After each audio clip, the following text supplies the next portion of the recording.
Hey sister friends, it's Terry from Sisterhood of the Traveling Brush, and I'm about to try the new Silk all-in-one paint from Dixie Belle. There is a primer built in, but it's a blocking primer, not an adherence primer. If this was made out of mahogany and we were to sand it down a little bit, then after you paint it, most of the time, it's called bleed through, where you sand it out underneath, old tannins in the wood will come back through and things like that. Well, a blocking primer, like what's in here, or like Dixie Belle Boss if you're using that, will block that and prevent that from happening. It doesn't happen instantaneously, because what happens is when you put paint over something that you've sanded like that, or a pine knot or something else that's going to bleed, is it pulls the paint, and the liquid in the paint sort of pulls those oils and things through. So that can still happen in the beginning. So if you give it like overnight to dry and then put your next coat on, most of the time that's then going to take care of it. And you don't, so don't just look at it and go, oh no, I've still got bleed through. Give it a minute. But whenever it's something like this, we're going over, there we go, we're going over something that's already been painted. What you do is clean it with Dixie Belle White Lightning, or whatever you use to clean. That's what I used to clean.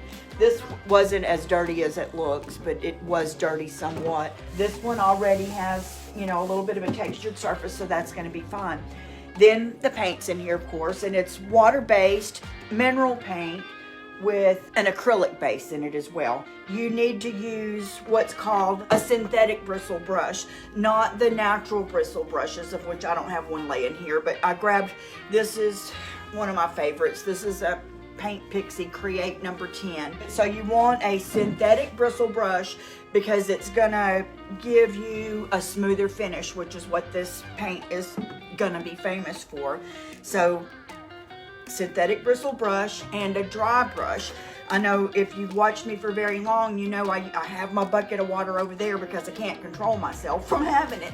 Normally I would be wetting my brush ahead of time and even misting the surface first, misting in the top of my paint and things like that. You need to do that with the chalk mineral line, but not so much with this. These are all, the whole line, there's 20 different colors, and they're all muted colors and taken from or inspired by the colors of the homes in the Hamptons. I'm today going to use Harbor, which is a sort of a medium dusty blue, and I want to see, I have no idea if this will work, so you can learn with me. I want to see if since this is 3 layers of tables, nesting tables, if I can do, basically they're this color, but I want to deepen it up a little bit for one of them using Deep Sea, which is a deep blue. I'm just excited to use that too. And then I want to try to lighten it up, stay with this same tone. And this is with Sun Kissed, which is like a creamy off-white yellow kind of color. And I have some stir sticks. So dry brush, synthetic brush, and we're going to do long strokes. We're not going to back and forth. And I brought in some little containers to mix up those colors in. And I've got some rags. This one's wet, so I'm going to try to keep myself away from it because I'm not supposed to be wetting my brush. And let's see what we've got. The one thing that I've heard that I have no idea yet, because I am just now opening the paints, is that, they're highly pigmented, and the types of pigments that are used in each of the paints, sometimes it probably takes a whole lot more pigment to get something this dark blue than it does to get something this pale yellow. So depending on the particular colors that they use, the pigments that they use, and the viscosity will make, like, the thickness of it, I guess is the best way to put it in easy terms. Y'all, sorry, that's the way I open stuff, is this one may be a lot thinner, this one may be a lot thicker, and that's not a mistake in the paint making process. That's just the difference in thickness that comes naturally from adding the pigments to the acrylic and water base to create these colors. And then there are minerals in here too. You do not want to mix this with like the chalk mineral paint, because it has a different property and you're going to lose some of the properties. Lord, I'm making a mess. You'll lose some of the benefits of this paint if it's diluted with a paint that has a different formula. So I don't mind making a little bit extra if I am here, because I'm going to close this up and I can reuse it again. This has a top coat already built in. Regular Dixie Belle chalk mineral paint, you don't need a top coat. But if you want it to be stronger, like on a tabletop or something like that, you would put gator hide on it. Or if you wanted it to have a glossy sheen, you would put the, the gloss on it, or the satin on it, or the flat on it, depending on the finish. You can do that to this. Say we put it on here and it has this sort of lustrous eggshell finish, and you wish it was more flat, then put a coat of flat on it. That's perfectly okay. Or if you wished it was shinier, you can put a coat of the, the high gloss on it. Or if you just wanted it to have an extra tough coating with the gator hide, you can do that too. But it's my understanding, this is my first time using the paint, but I've been studying a lot. It's my understanding that the top coat that's built into this is super duper scratch resistant, tough already. It's mildew resistant, water resistant, fade resistant. It lasts longer than most any other paint. We could paint this and then put them outside to put a plant on on the porch, or even in the sun or whatever, and that would be just fine, because with this top coat that's built into here, it's tough enough for that. And from what I'm hearing from the people that I'm learning from, they are absolutely loving how hard this finish by itself, without anything else over it, gets. So that's what we're going to aim for, is what was intended when it was created, and all in one, and not having to do anything else to it. Now I don't know. Well, let's look. That's a little bit darker, but I don't think it's enough darker. I don't want to contaminate that darker paint, but I'm going to anyways. I'm going to put another one in. Okay. It's always smarter to start with your lighter color and add the darker to it, because if I had started with the dark blue, and I would be adding and adding and adding to come up with this color of the lighter color going in. I like it. It's a little bit deeper. I think that's enough just to be subtle. Y'all, I like it. Can you see? Can you see the difference between how it came off there and how this one's a little bit darker? So don't mix it with other styles of paint, but you can do it from one color to the other in this same line. Let's hope I mixed enough. And then we're going to do the same thing with the even lighter one. Now see the difference? And then here's the original color. It's right in between. I love it. I love it. So that's what color our tables are going to be. This is the color that we mixed up, which is the Harbor as our main color, and a little, which is the medium blue, and a little bit of Deep Sea mixed in. And it feels so absolutely unnatural not to dampen this brush ahead of time, but I'm not going to do it. And here's the other tip. Ready? Normally you would just put a little bit of paint on there and wipe that off if you were using a regular chalk style chalky mineral paint. But when you're using the silk paint, you want to really load up your brush with extra. So there we go. Oh my gosh, y'all. I wish you could feel how this feels going on. Now I understand. B've been hearing the brand ambassadors and people who've painted with it already, because this has been for sale.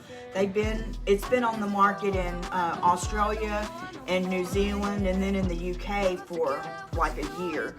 And you can hear them talking about how it feels going on, but until you've experienced that, it doesn't make very much sense.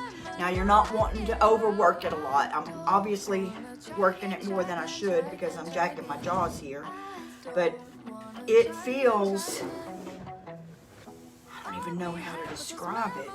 It feels silky. I mean, I guess that makes sense. It feels silky going on. Maybe that's why they named it silk, right? It's just, I can't even think what in cooking terms. There's no drag. Normally with like a chalky style paint, and I'm just going over this, I'm seeing like bumps in there that have nothing to do with the paint. They're part of the surface that we're painting on. But there, it doesn't have that drag, because usually if you wouldn't use this much paint, that much paint would finish everything if it was a chalk paint or a chalk mineral paint. But it's going on so smooth. You would get what's called a drag. You would be pulling and it wouldn't slide or glide as easily. And then that's when you would mist a little water on it and dampen your brush. But you don't do that with this paint. It doesn't play well with water. Even though it's water-based, makes no sense whatsoever. But if it's this smooth going on, I'm not going to argue with it. Why try to fix something that ain't broke, right? Man. I don't even know what I want no more, yeah. I'ma figure out what to do with all my time, my new life, yeah. I don't even know what to do right now, yeah. Plenty of paint. Let's go. I don't wanna try again.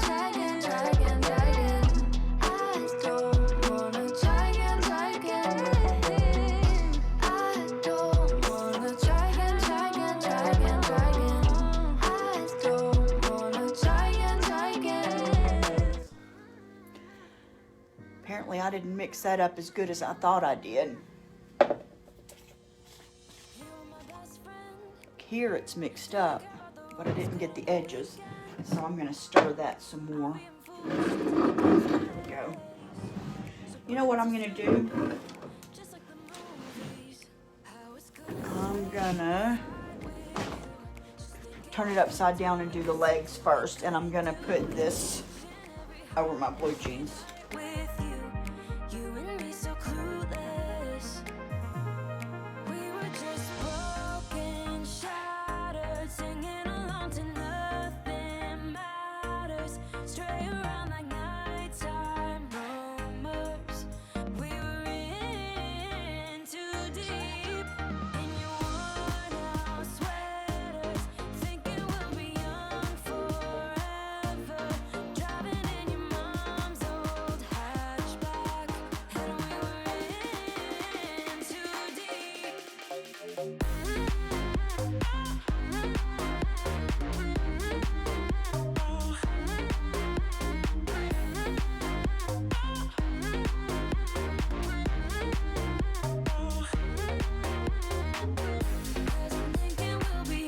This is a ReDesign by Prima transfer, and this is the way that they come in this tube like this. This one's called Lush Floral 2. Aren't they gorgeous? I've not opened it, I've not anything, so I have no idea how exactly huge these are going to be, but I'm going to use these nesting tables in my display.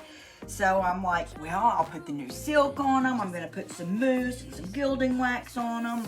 Why not put a transfer too, right? So I'm going to have my way with these tables after all. The tables are very old and they're very lightweight. So I didn't spend a whole lot of time, you know, I scuff sanded before I painted and cleaned and everything. But I didn't sand them smooth or anything. I kind of like those imperfections. So we'll have to work around those. It would probably be smarter to choose a space that doesn't have those for the transfer. But I already have in my mind where I want to put the transfer, so we will see what happens. Oh my goodness, look how gorgeous these are. I'm gonna hyperventilate.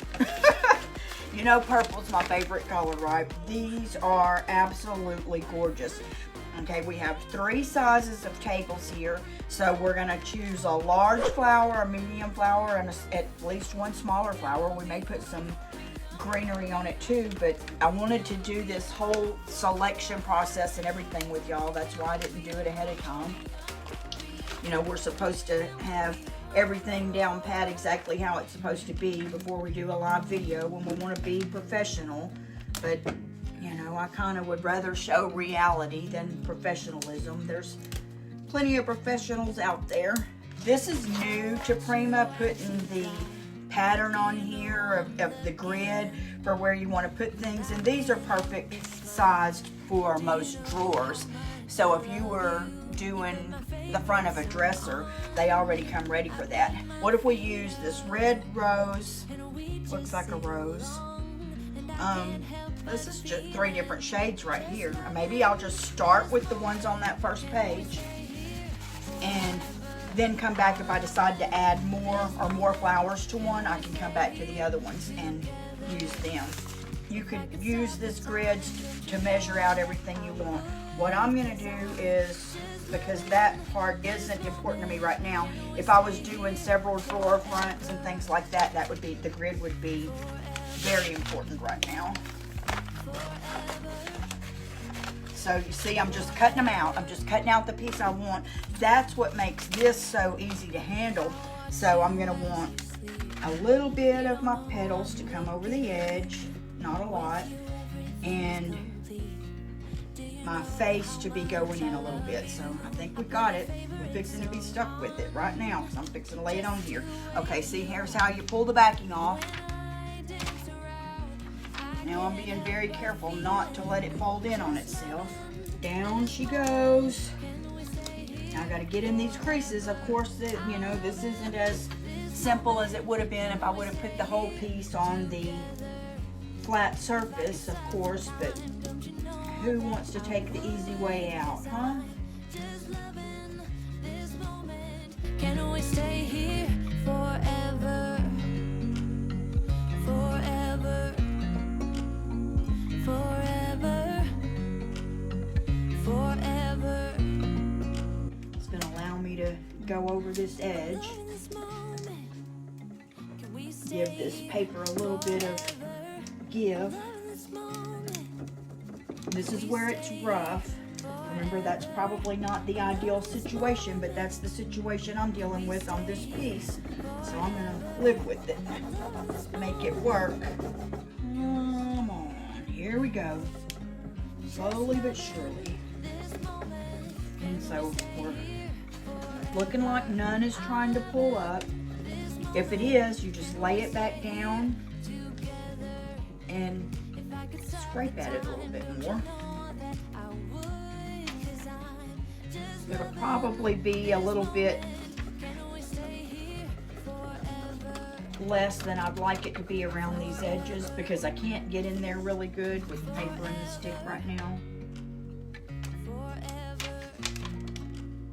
But I'm going slow because I don't want to tear it. Looks like here it needs to go a little better because you can tear it, but let me tell you, if you tear it, there will often, it'll, you know, still be on your backing, and you could cut it out and lay it in there. Or what I've done before is just go back with a very similar color of paint and dab in and fill it in, and nobody knows the difference. They don't see that.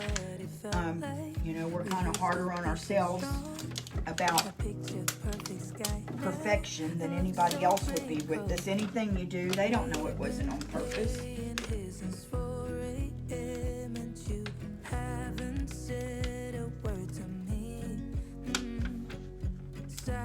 This kind of stuff just makes, like there's one that came off, makes life so much easier. Spin it back a little, so I'm gonna go in here, bend that down, put it down, rub it.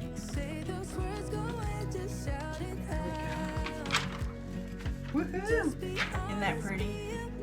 Man. So I'm gonna use my fingers now.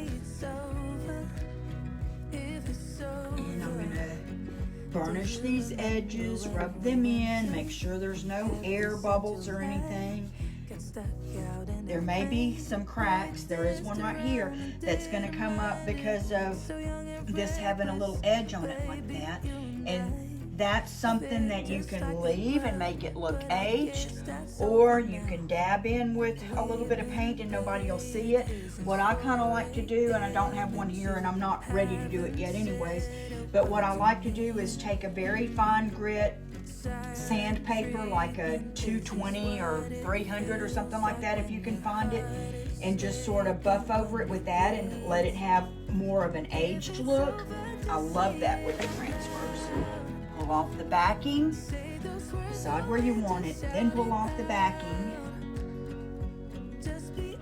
put it there.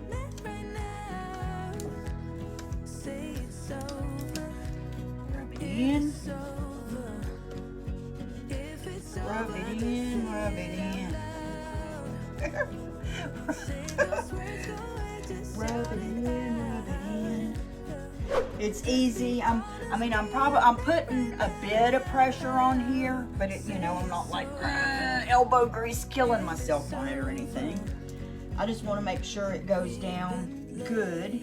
Slowly pulling it off, making sure it's not pulling up any, and if it does, remember you just go back down, rub it some more, and then lift again. So thanks for watching. If you have any questions, let me know, and I would love to know where you're watching from. Make sure and like and follow the page. Thank y'all. Bye.